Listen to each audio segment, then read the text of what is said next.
Let me just start off by saying I absolutely hate when politicians do stuff like this. I hate when they get people who we know have a disdain towards us, try to play in our face like everything is okay to try to get and garner votes for them.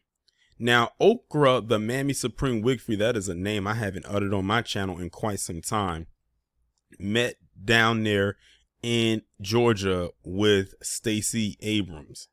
And before that, you had Barack Obama, I think, down there as well.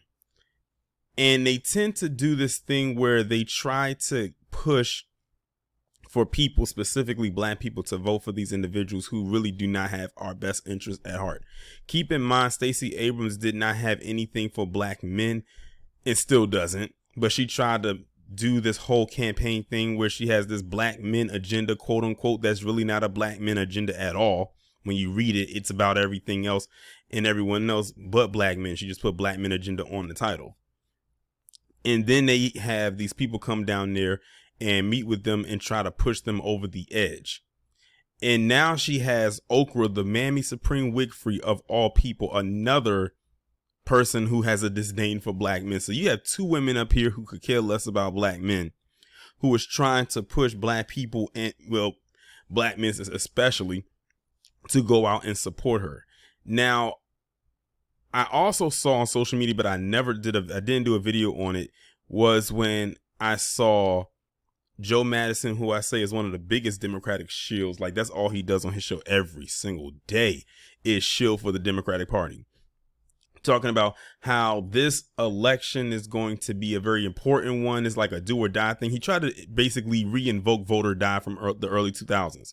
Then, you know, I just recently did the Bed Bucking video about Al Sharpton, in which he was talking about black men. Well, he just said men, but let's be real here. He was talking about black men. He just to say black are insecure if we don't support her because she's a woman. I said it has nothing to do with that. And how dare you sit up on that platform in front of that PC woman and be so off code as to say men are insecure if we don't support Stacey Abrams because she's a woman. It has nothing to do with that. If Stacey Abrams was on code and had a plan for black people, particularly FBA, when it came to our demands, specifically when it came to reparations, we would support her. Well, I couldn't do it because I'm in another state, but I'm sure the men down there would support her. But since she doesn't, they're not going to be supporting her. And that's all there is to it.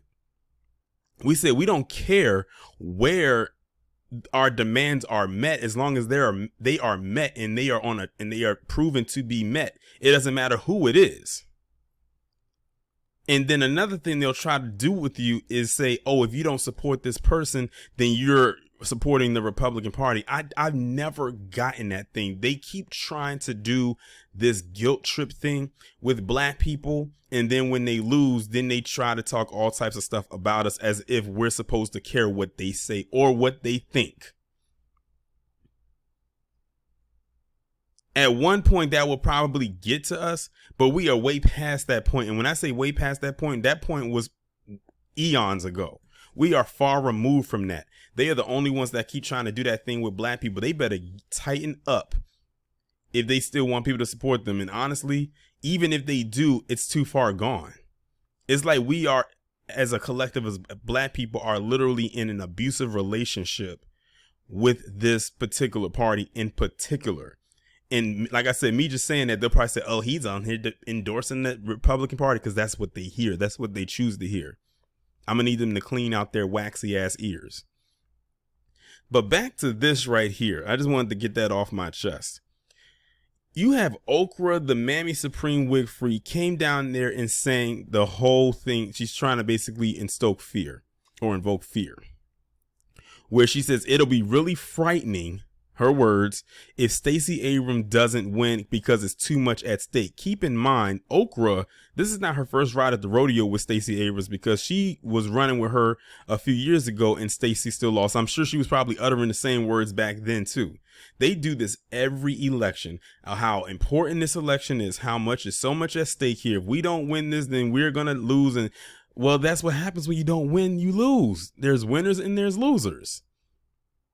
I thought that's how this went. Who gives a damn about a participation award?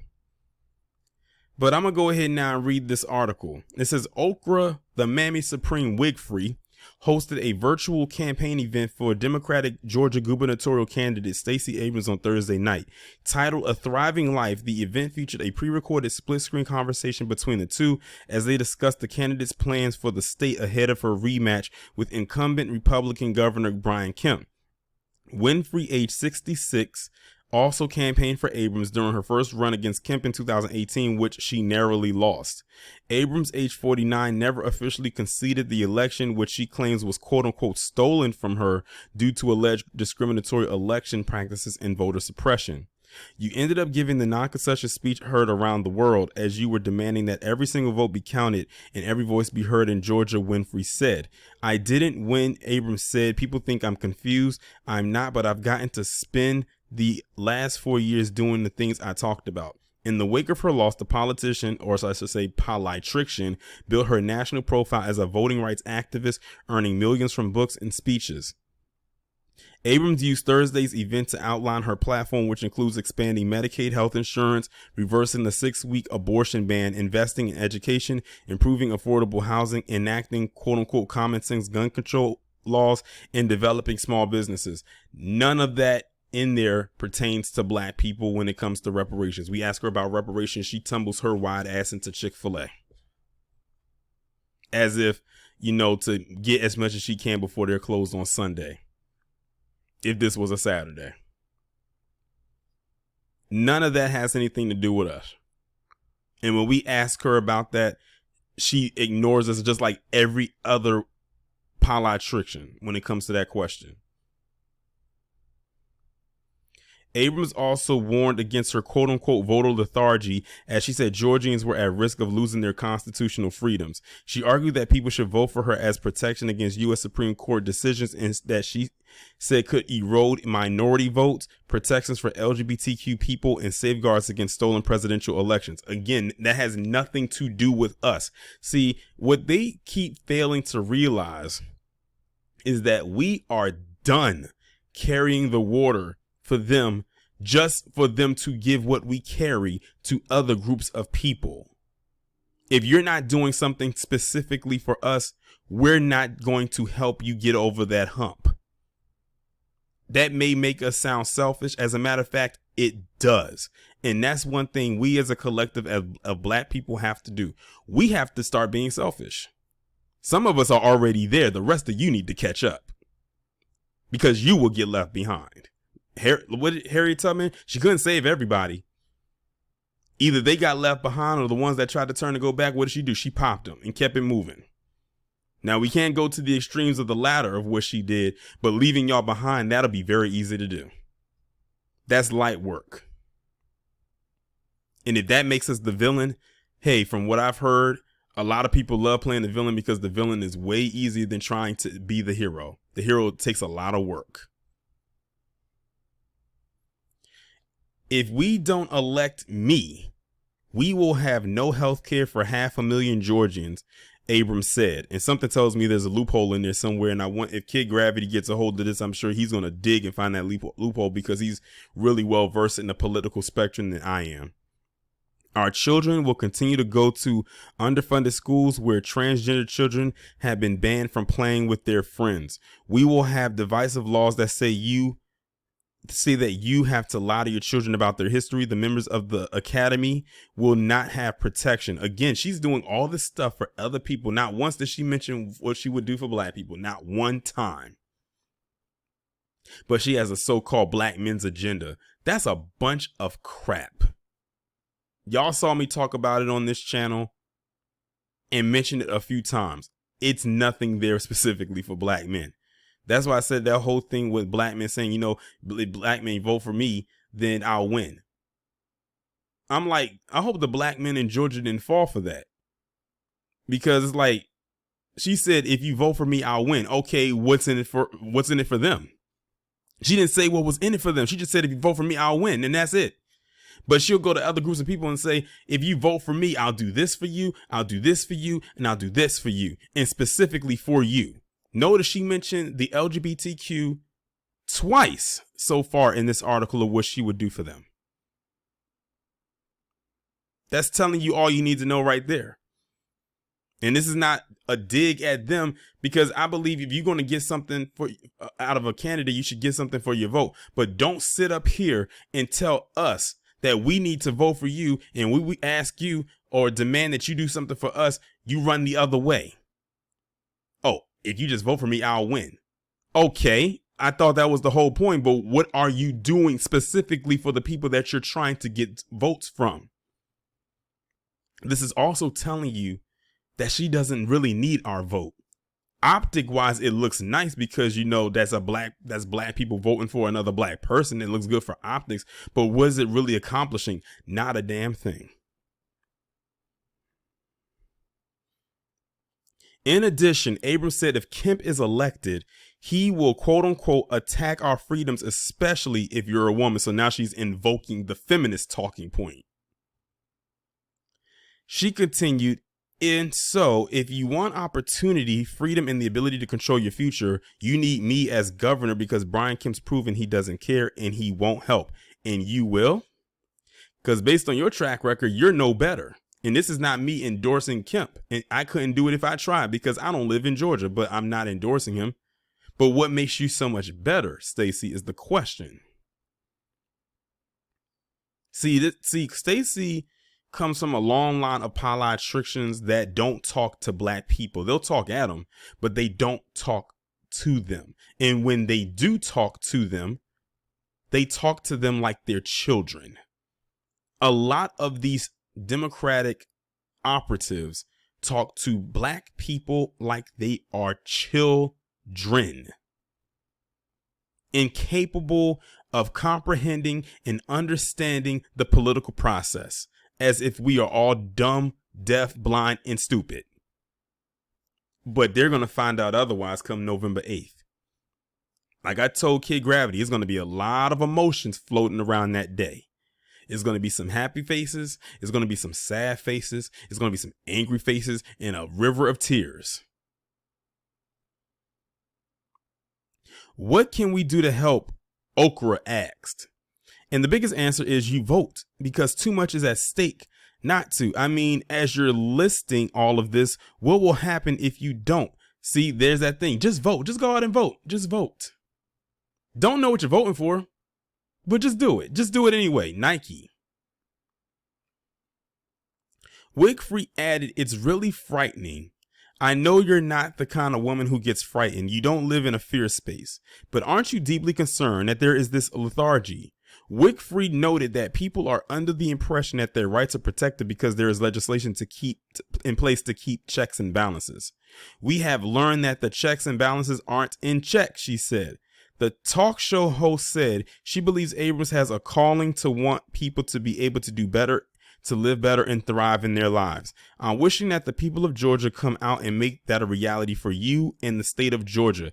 For me to see something like this tells me, you know, for Stacey, this is nothing more than a popularity contest for her. She'll get in that position, and I bet you she ain't going to do a damn thing. That's why y'all need to listen to people like Kid Gravity, especially when he talks about Stacey, because he lives down there. So he understands the political spectrum that is going on down in Georgia right now as we speak. And he has said some things that will happen if she becomes elected. And I believe him, because it's something that he called a few months ago. He had called it right down the middle when it came to her. And he had called it out maybe like a couple weeks before. And then one day I just happened to be on Twitter, and what he had spoke about when it came to Stacey Abrams, it was trending on Twitter. And I think it has something to do, I think, with firearms, or maybe, no, it had something to do with law enforcement. And I went back and I tweeted him and I said, Kid, and I made sure to put the tweet in there. I said, you was right. You called that right down the middle. And I remember you mentioning this like a couple weeks ago prior. And here it is right now trending. Now, like I said, I don't dive deep into politics like that, because I feel like that was something that is, not saying it's not of interest to me, but it's something that would just drive me up the wall after a while. But there are people that really are invested into it. And I feel like a lot of people, such as Kid Gravity, we need more people in this space that are into that. like really into that. We don't need every single person, but some people, a select few. And for me, he's one of those people. Also, Blacklight Revelations 2 and TD Hip Hop Media are good with the political spectrum topics as well. Make sure to go check out their channels if you haven't done so already. Winfrey is the latest celebrity to throw her support behind Abrams joining John Legend and Sierra. You know how they're doing this right now? This kind of reminds me of how it was when Barack Obama ran the very first time back in 2008. We had a lot of celebrities running behind him, but we understood why, because that was a historical thing, something that we had never seen before. But they're doing the same thing, or trying to do the same thing with her. Kemp has attacked Abrams as Celebrity Stacey, saying last month that Abrams is running her campaign to cater to liberal elites and not to Georgians. While Stacey Abrams continues to solicit the help out of state billionaires, said Kemp spokesperson Tate Mitchell, Governor Kemp will continue to talk to hardworking Georgians about his record of economic success and plan to build a safer, stronger Georgia. A September Fox News poll showed Kemp leading Abrams by 7 points, with independent voters breaking for the Republican incumbent by 12 points. That's telling you something right there. And he wasn't really completely off when he stated about calling her a celebrity, because I just said right there that she's doing almost the same exact thing that Barack Obama did when he ran for his first term back in 2008. Invoking the help of a lot of celebrities. But again, I understand why he did it, because it was a historical election. What Stacey is doing, that remains to be seen. But yeah, like I said, I feel like she's doing this to try to be popular. Like, this is a popularity contest for her, in my honest opinion. And the thing is, I don't think I'm the only one, excuse me, that shares that sentiment. Black people, one thing that we as a collective are going to have to understand is that you can't vote for everyone who is black. You can't vote just because this person is a part of the Democratic Party. Y'all need to really understand who these people are and really research who they are, because a lot of them do not have your best interests at heart. Gone are the days of a Marion Barry. Gone are the days of a Harold Washington. Granted, I didn't grow up in Chicago, never even been to Chicago, but I've heard nothing but great things about him from many of the black people that were around at the time. And that's why I always invoke Marion Barry, because he was one of the best things that happened to DC and even some of the surrounding areas. That's why they tried to get him up out of there. But even with that, he kept getting reelected because the people knew how great he was for that city at that time. What a time to be alive.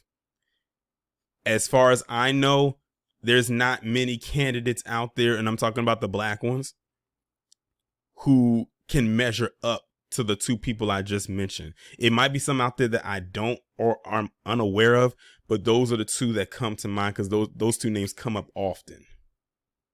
And we know for damn sure Stacey Abrams does not and will never fit that mold.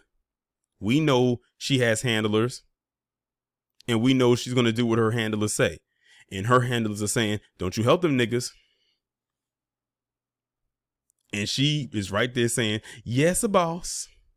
And you know what's so crazy that I'm doing them imitations?